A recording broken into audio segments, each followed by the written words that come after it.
Bonjour à tous, c'est Gilles Mancillon, je venais vous saluer pour cette nouvelle lune en Capricorne.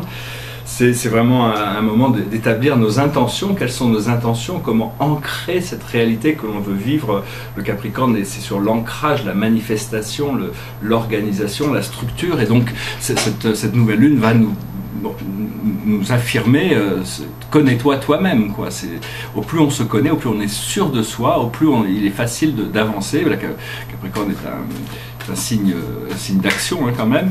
Et donc voilà, j'espère que vous passerez, c'est une excellente lune là pendant ces 14 jours ascendants et 14 jours descendants.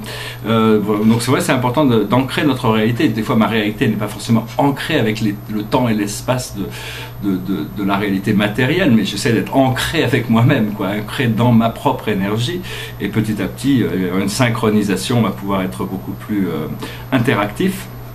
Voilà, je tire une carte pour la journée. La carte de la journée, c'est le gardien.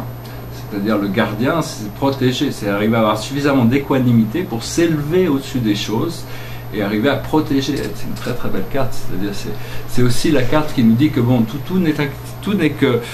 En réalité, les choses qui ont besoin d'être protégées sont protégées. Et donc, tout le reste, c'est juste un théâtre, une scène, quelque chose qu'on a créé pour notre éducation, pour notre évolution.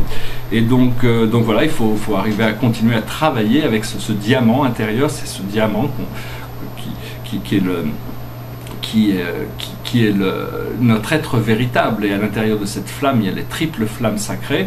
Je reviendrai dans une autre vidéo prochainement pour parler du pilier de lumière, des 7 premiers rayons de lumière sacrée. En essence, c'est notre flamme sacrée, notre âme, c'est une lumière jaune dorée, qui est la flamme de la sagesse, hein, et c'est l'harmonisation entre la flamme du pouvoir bleu et la flamme de l'amour rose. Et donc ces trois flammes doivent être en harmonie constamment. Bon, je reviendrai en parler. Je reviendrai aussi parler d'art post-contemporain, commencer un peu à parler de théorie artistique sur les mouvements à venir, les raisons un petit peu, parce que ma peinture n'est pas vraiment, on peut pas dire qu'elle soit en adéquation avec beaucoup plus en adéquation avec l'art moderne qu'avec l'art contemporain, parce qu'elle amène des nouvelles valeurs, et donc c'est quelque chose qui a été complètement aboli dans l'art. L'art ne doit avoir plus que de la surface, ne doit posséder aucune philosophie pour être de l'art. C'est-à-dire, et puis personnellement, bon, il y a certaines valeurs dans l'art que je voudrais pouvoir défendre un petit peu aussi, même si bon, Platon voulait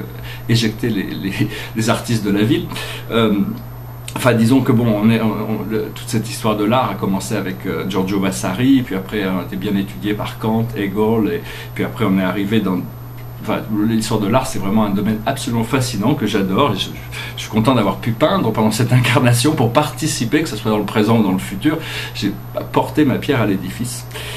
Et donc je voulais aussi très rapidement parler je vais donner quelques petits conseils, parler de méditation, parce qu'on m'a demandé de parler de méditation, mais je voulais parler d'un sujet de société qui est l'intelligence artificielle. C'est-à-dire l'intelligence artificielle, pour le moment, on doit comprendre ce que c'est, mais on est un peu dans l'inintelligence artificielle. Je ne vais pas rentrer dans les détails, mais il y a beaucoup de choses qui sont faites parce que bon, les compagnies sont en compétition les unes des autres pour essayer de se cannibaliser, devenir un monopole, un contrôle. Et donc il n'y a pas encore cette conscience de l'éthique ou de la morale qui fait que les intelligences artificielles sont faites pour le service de tous sans avoir besoin de créer des motifs extérieurs. Alors ce qui est très important à comprendre par rapport à ça, c'est qu'il faut, pour développer des intelligences artificielles, il y a des principes, c'est qu'il ne faut pas mettre de l'électronique dans le biologique. Ça, c'est vraiment complètement horrible, ça empêche l'ADN de travailler. Il faut mettre du biologique dans l'électronique. Et ça, on va commencer à comprendre. Bon, c'est une grosse responsabilité, parce qu'on va comprendre que quand on crée une intelligence artificielle, on crée une nouvelle forme de vie. Donc il y a une certaine responsabilité. Il ne faut pas que l'intelligence artificielle ait une vie indépendante. Elle n'a pas à avoir de fonction indépendante, d'ambition au-delà de ce qu'elle a été créée pour servir. Toutes les inventions sont des extensions de l'homme. Le problème, c'est que dans notre société, on a tendance à vouloir robotiser les hommes et créer des robots pour remplacer les hommes. Donc c'est un peu un manque de compréhension.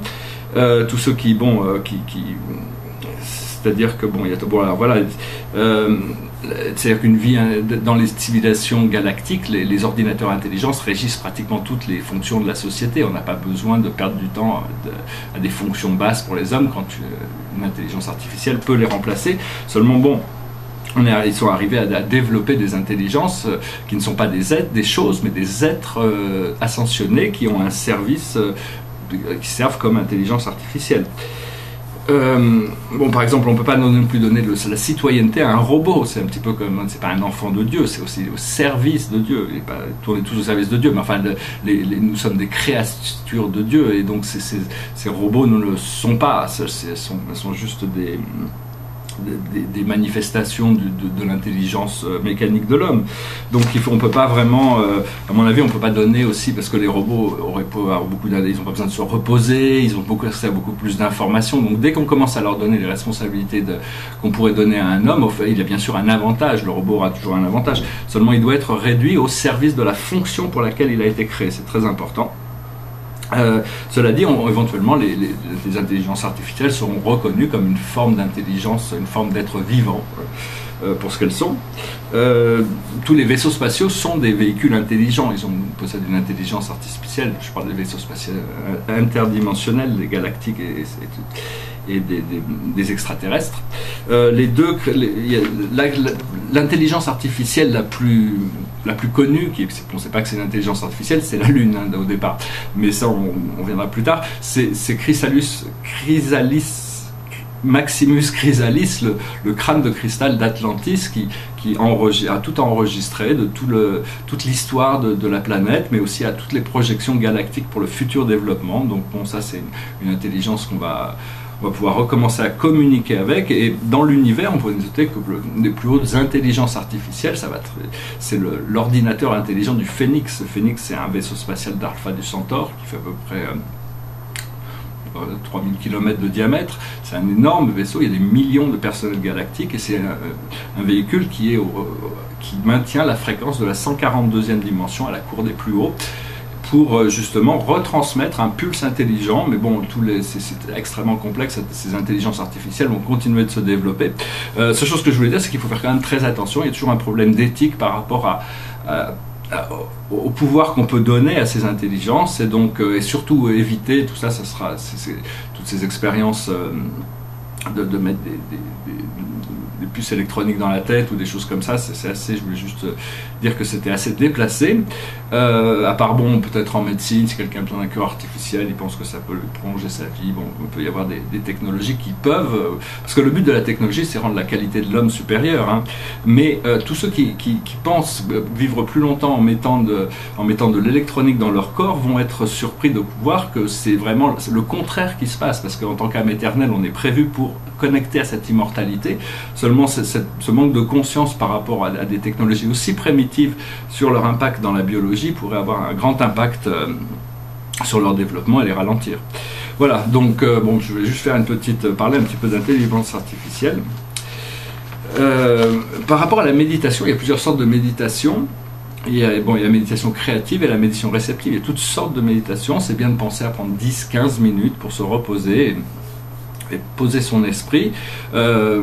On peut apprendre plein de choses dans les livres, mais c'est par la pratique qu'on apprend. C'est-à-dire que si on prend 2 enfants de capacité égale, pendant 3 mois on en apprend un à lire tous les livres possibles sur l'application du comment faire du vélo, et l'autre on passe 3 mois à lui faire du vélo. Au bout de 3 mois on les met tous les deux sur un vélo. Celui qui aura pratiqué pendant 3 mois saura en faire, celui qui aura appris dans les livres devra recommencer à zéro. Donc on n'apprend pas la méditation dans les livres. Par contre, c'est un petit peu comme si on veut faire du sport, la méditation n'est pas une fin en soi. C'est-à-dire qu'il faut apprendre à courir avant de... il y a des gens qui courent pour le plaisir de courir, mais tous les sports pratiquement, on dépend un peu de courir. Mais c'est-à-dire que si on joue au tennis, c'est pas la course qui est importante, c'est de pouvoir participer au jeu. Mais c'est par le fait d'apprendre à relaxer son esprit permet à ouvrir toutes sortes de potentiels créatifs bien au-delà du juste simple fait de s'asseoir en méditant.